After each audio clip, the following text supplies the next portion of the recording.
Obviously, didn't turn out quite how we wanted it to, but up until the first crash there in qualifying, I think through 3 laps we were sitting 11th on the board. So, was proud of how that month went.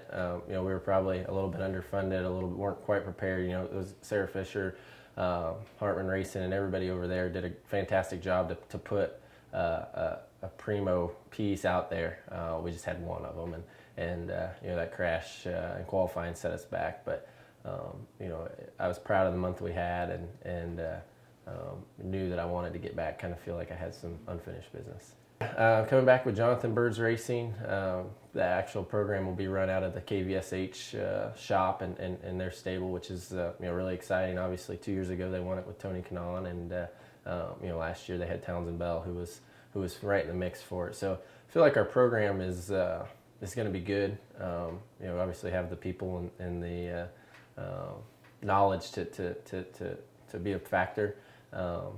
Excited about it. I feel like Jonathan Byrd's Racing and all their folks over there have kind of found myself a home there. They like the short track stuff. That's what they come from. They took Vogler to the 500, and a lot of other Stan Fox, a lot of other short track stars back in the 80s and 90s from the short tracks to the speedway. So to be a part of that heritage and history is going to be a lot of fun. And obviously the goal is always to win it, but feel like if we can have a strong showing this year, we can continue to build on it each year and be a factor for years to come.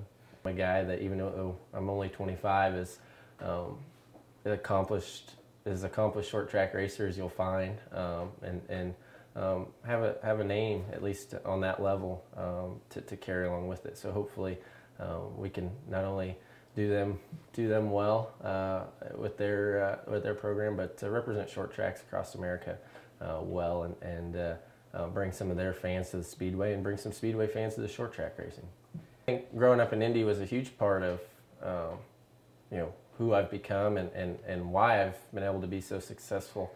There's few places where we can race 4 or 5 times a week come the summer.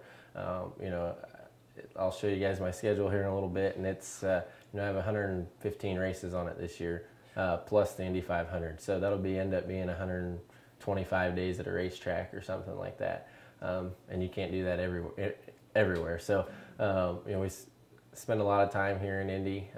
The culture here in Indy is obviously racing and basketball, which is the 2 things I love in life. So it works out great. It's a perfect fit for me. But the culture and what Indianapolis has to bring on the racing front is definitely a huge reason and why I am where I am today.